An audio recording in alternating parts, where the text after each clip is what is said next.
मालकिन, मैं जा रही हूँ। रमा की आवाज़ कान में पड़ी तो रुचिका बोली, खाना खा लिया तुमने?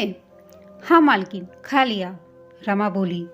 रुचिका, मैंने तेरे बच्चों के लिए भी खीर डब्बे में भरकर रख दी है, जरा लेते हुए जाना।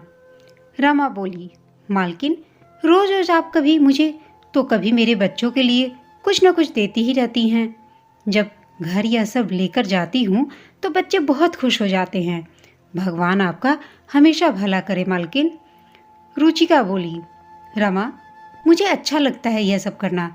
काश मैं पहले ही इस बात को समझ जाती, मगर मेरी बुद्धि तो तब घास चरने गई थी, इसलिए तो अनजाने में वह सब कर बैठी जो मुझे करना ही नहीं चाहिए था। रमा, क्या हुआ मालकिन, क्या कर बैठी आप? रुचिका चुप हो गई और बोली, कुछ नहीं रमा, तू कल समय पर आ जाना। तू होती है तो घर में मन लगा रहता है। रुचिका इस बड़े बंगले की मालकिन, बच्चे दोनों अमेरिका में सेटल थे और पति केशव सीधे रात को 10 बजे घर आते थे। केशव की फैक्ट्री दूरी पर थी, इसलिए सुबह का टिफिन रुचिका साथ ही दे देती थी। केशव की ड्यूटी सुबह 10 से रात 10 बजे तक थी। रुचिका का इतने बड़े बंगले में अकेले दम घुटता था। आज रात को रुचिका केशव से बोली, केशव, मुझे नहीं रहना यहाँ अकेले। बच्चे भी बाहर चले गए हैं और तुम भी घर पर नहीं रहते। मैं अकेले बहुत बोर होती हूँ। तुम रमेश भैया और रेशमा से बात करो ना, शायद वे यहाँ वापस आ जाए, फिर से हम सब एक साथ रहेंगे। रमेश केशव का छोटा भाई और रेशमा रुचिका की देवरानी थी। यह संयुक्त परिवार बरसों साथ में रहा, पर केशव के माता पिता के मरने के बाद दोनों भाई अलग हो गए थे। रमेश और रेशमा दोनों अलग होने के बाद किराए के मकान में रहते थे। केशव बोला, रुचिका, तुम ही तो अलग होना चाहती थी परिवार से। मेरे पैसों, मेरे बंगले और मेरी हर चीज़ पर तुम्हें अपना हक चाहिए था। अब वह सब मिल तो गया है तुम्हें। तुम्हें क्या लगता है वे लोग वापस आएंगे? तुम्हें तुम्हारी देवरानी ने ऐसा छोड़ा कि पलटकर वापस कभी नहीं देखा। रुचिका को अपने किए पर शर्मिंदगी महसूस हुई और वह अतीत के गलियारे में चली गई। रुचिका और रेशमा दोनों जेठानी देवरानी कम, बहनें ज़्यादा लगती थी। दोनों की शादी में भी बस 2 साल का ही फर्क था, इसलिए दोनों की खूब पड़ती थी। सास विमला जी भी दोनों की जोड़ी की भलाइयाँ लेती, क्योंकि उन दोनों की वजह से उनका संयुक्त परिवार आबाद था। केशव बड़ा भाई होने के साथ साथ घर करता धरता भी था। उसकी फैक्ट्री जोरों से चलती थी और विपरीत इसके रमेश एक साधारण सी कंपनी में नौकरी करता था। केशव रमेश को अपने साथ फैक्ट्री में लेना चाहता था, मगर रमेश अपनी साधारण नौकरी में ही खुश था। उसे कमाने की बहुत लालसा नहीं थी। रेशमा भी रमेश से परेशान थी। वह भी चाहती थी कि रमेश यह छोटी सी नौकरी छोड़कर कुछ बड़ा करे, मगर रमेश नहीं माना। रेशमा और रमेश में अक्सर इस मसले को लेकर लड़ाई हो जाती। रेशमा चाहती थी कि रमेश भी केशव भैया की फैक्ट्री ज्वाइन कर ले, मगर रमेश कभी कुछ बड़ा करना ही नहीं चाहता था। वह अपनी साधारण नौकरी से बहुत खुश था। रेशमा रमेश से कहती कि कहीं ऐसा न हो कि आपकी छोटी सी नौकरी के कारण कल के दिन हमारे बच्चे बड़े होकर आप पर सवाल दागे कि संयुक्त परिवार में होने पर भी पापा एक साधारण नौकरी क्यों करते थे, जबकि ताऊ जी फैक्ट्री संभालते थे। पापा भी तो ताऊ जी के साथ उनकी फैक्ट्री में उनका साथ दे सकते थे। यह सब सुनने के बाद भी रमेश के कानों पर जू तक नहीं रेंगी और वह उसी कंपनी में नौकरी करता रहा जहां वह पहले से करता आया है। प्राइवेट कंपनी होने के कारण एक दिन रमेश की नौकरी चली गई, जिस वजह से रेशमा बहुत परेशान हो गई। तब रुचिका बोली, फिक्र मत कर पगली, जिंदगी का हर एक दिन अच्छा हो यह जरूरी तो नहीं। शायद भगवान भी रमेश भैया के लिए कुछ अच्छा चाहते हैं। केशव ने फिर से रमेश को अपने साथ फैक्ट्री में लेना चाहा, मगर रमेश का वापस वही जवाब था और रमेश दूसरी नौकरी की तलाश में निकल गया। रमेश को नौकरी नहीं मिली तब तक केशव ही पूरा घर का खर्च अकेले चलाता रहा। एक दिन रमेश को फिर से वही साधारण नौकरी मिल गई और रमेश फिर से काम पर जाने लगा।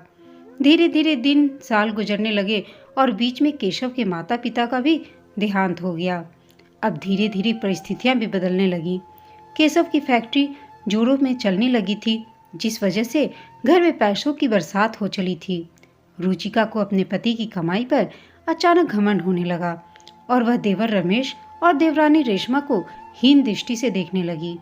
वैसे भी जिस सास ससुर की वजह से यह संयुक्त परिवार आबाद था, वे तो अब रहे नहीं थे। एक दिन रुचिका के मन में ख्याल आया कि अगर मेरा पति घर का एक्स्ट्रा खर्चा न निकाले तो रमेश भैया अपने दम पर इतने खर्चे नहीं निकाल सकते।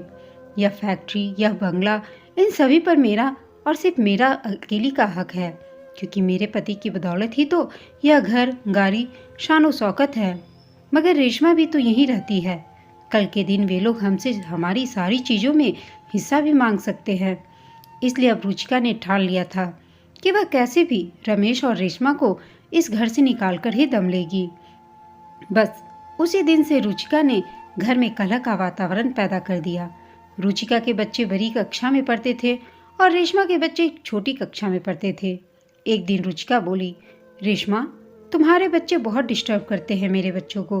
हो सके तो इन्हें अपने कमरे से ज़्यादा निकलने मत दिया करो। रेशमा ने भी हामी भर दी और अपने बच्चों को रुचिका भाभी के बच्चों के कमरे में ज़्यादा जाने नहीं देती थी और उन्हें समझाती थी कि वे अभी पढ़ाई कर रहे हैं। घर के काम हो, रसोई के काम हो या बाहर के काम, सभी काम रुचिका ने अपने हाथ में ले लिए और हर बात पर अपना शासन चलाना शुरू कर दिया। अब वह हर बात में रेशमा को सुनाने लगी थी, चाहे वह बिजली का बिल हो या खाने पीने की चीज़ें हो। रुचिका हर बात में रेशमा को जताने लगी थी कि उसके पति के पैसों के दम पर ही रमेश भैया और रेशमा जी रहे हैं, वरना उनकी खुद की कुछ औकात नहीं है। हद तो तब हो गई जब रुचिका आस पड़ोस के लोगों को कहने लगी कि यदि उसका पति घर के खर्चे पूरे ना कर सके तो उसके देवर और देवरानी के तो खाने के भी लाले पड़ जाएं। रेशमा के कानों तक भी इन बातों की भनक लगी। यह सुनकर उसे बहुत बुरा लगा। वह सोचने लगी कि क्या सचमुच यह वही जेठानी है जिसने कभी मुझे अपनी बहन माना था। इंसान पैसे के घमंड में इतना चकनाचूर हो जाता है कि रिश्तों का महत्व ही भूल जाता है। मगर वह कर भी क्या सकती थी। उसने तो कई बार रमेश को यह साधारण नौकरी छोड़ने की भी सलाह दी थी, मगर रमेश नहीं माना था, जिसकी वजह से आज उसे यह सब सुनना पड़ रहा था। रेशमा को भी धीरे धीरे सब कुछ समझ आ गया। उसने रमेश से बात की और दोनों से घर से अलग होने का फैसला कर लिया। केशव रमेश के इस फैसले से खुश नहीं था। वह यह परिवार बिखरने नहीं देना चाहता था। जब उसने अपने भाई को रोकने की कोशिश की तो रुचिका बोली, जिसकी जितनी चादर है उसे उतने ही पांव पसारने चाहिए।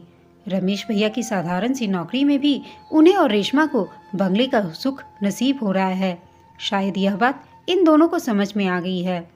लेकिन जब रमेश और रेशमा ने यह बात सुना तो उनका दिल खट्टा हो गया और उन्होंने कभी पलटकर इस घर की ओर नहीं देखा। वो तुरंत ही इस घर को छोड़कर चले गए। रुचिका जो चाहती थी उसे सब मिल गया और वह खुश हो गई। वह यह सोचकर खुश थी कि अब यह सारी जायदाद, बंगले और पैसों की मालकिन वह अकेली ही है।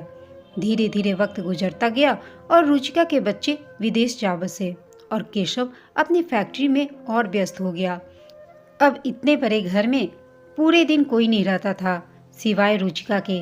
वही बंगला जो हमेशा सबके शोरगुल से आबाद था, आज यही बंगला रुचिका को अकेले में काटने दौड़ता है। देवरानी रेशमा और रुचिका के रिश्ते खट्टे हो चुके थे, इसलिए इतने सालों से बातचीत भी बंद थी। रमेश और रेशमा जब ये घर छोड़कर गए थे तो वह एक किराए के छोटे से मकान में रहने लगे थे। केशव ने भाई की मदद करनी चाहिए थी, मगर स्वाभिमानी रमेश और रेशमा ने बिल्कुल मना कर दिया और उन्हें 1 रुपया भी नहीं चाहिए। वे लोग अपने दम पर ही जी लेंगे। रेशमा घर पर पापड़ बेलकर बेचने का काम करने लगी थी और रमेश भी अच्छी कंपनी में जॉब पर लग गया था। इस तरह दोनों मेहनत मजदूरी कर अपना और अपने बच्चों का खर्चा निकाल लेते थे। रुचिका के आस पड़ोस के लोग जो रेशमा से भी बातचीत करते थे, वे लोग रुचिका का रेशमा और रमेश की खबर दे दिया करते थे। रुचिका और रेशमा जब से अलग हुए थे तब से उनके बीच बातचीत एकदम से बंद थी। मगर आज रुचिका ने इतने सालों बाद सोचा कि क्यों न वह रमेश और रेशमा से फोन करके बात करे और उन्हें वापस यहाँ रहने बुलाए। वह फोन करने वाली ही थी कि विदेश से उसके बेटे अमित का फोन आया और वह बोला, मम्मी, मुझे यहाँ विदेश में एक लड़की पसंद आ गई है। उसका नाम ऐना है और मैं उससे शादी करना चाहता हूँ। रुचिका बोली, बेटा, तू जब भारत आएगा तब हम आराम से बात करेंगे। इतने बड़े फैसले फोन पर नहीं लिए जाते। अमित बोला, मम्मी, मैं भारत आना नहीं चाहता, इसलिए तो आपको यह बात फ़ोन पर ही बता रहा हूँ। 1 महीने बाद मैं और रैना शादी करने वाले हैं। आप पापा को बता दीजिएगा। बस यही बताने के लिए फ़ोन किया था। और यह कहकर अमित ने फ़ोन काट दिया। रुचिता तो यह खबर सुनकर एकदम बेचैन हो उठी। उसने तुरंत केशव को फ़ोन करके सब बताया। केशव बोला, रुचिका, बच्चों को विदेश भेजने का फैसला भी तो तुम्हारा ही था। मैंने तो तब भी तुम्हें मना किया था कि हमारा भारत भी एजुकेशन के मामले में कुछ कम नहीं है, मगर तुम मानी कहाँ थी। तुमने कहा था कि हमारे पास इतना पैसा है, हमें हमारे बच्चों को विदेश भेजना चाहिए। तुम दुनिया वालों को दिखाना चाहती थी कि तुम्हारा पति इतना कमाता है, तुम्हारे पास इतना पैसा है कि तुम्हारे बच्चे विदेश में पढ़ते हैं। इन सब बातों की सजा भुगतने का समय आ गया है शायद रुचिका। रुचिका फ़ोन रखकर खूब रोने लगी और सोचने लगी कि क्यों पैसों के नशे में उसने अंधा बना दिया था, क्यों वह रिश्तों को समझ नहीं पाई। आज शायद इसीलिए ही वह अकेली पड़ गई थी, कोई भी तो साथ नहीं दे रहा था उसका। रुचिका ने विदेश में रह रही बेटी मान्या को फ़ोन किया और कहने लगी, मान्या, तुम यहाँ कब आ रही हो? मान्या अपने फ्रेंड्स के साथ पब में पार्टी में बिजी थी। वह बोली, मम्मी प्लीज़ अभी डिस्टर्ब मत करो। और रही बात वहाँ आने की, तो मम्मी एक बार जो विदेश में बस जाते हैं वे लोग वापस भारत में नहीं आ पाते। रुचिका बोली, मान्या, मुझे तुम सबकी बहुत याद आ रही है। मान्या बोली, मम्मी इमोशनल फूल मत बनो प्लीज, चलो बाय, मुझे पार्टी एंजॉय करने दो। रुचिका ने कैसे अपने ही पैरों पर कुल्हाड़ी मारी थी, उसे आज यह बात समझ आ रही थी। वह उदास होकर बैठी थी कि पड़ोस वाली सौम्या जी घर आई और बोली, अरे रुचिका, सुना कुछ तुमने? रुचिका अपनी उदासी छुपाते हुए बोली, क्या हुआ सौम्या? तुम्हारे देवर रमेश का बेटा आई टॉपर तो था ही, उसका जॉब भी गूगल कंपनी में लगा हुआ था। अब तो उसने तुम्हारे जैसा, या यूं कहो कि तुमसे भी अच्छा बंगला खरीद लिया है। मैं आज सुबह उन्हीं के घर गई थी, चारों बहुत खुश थे। भाई परिवार हो तो ऐसा।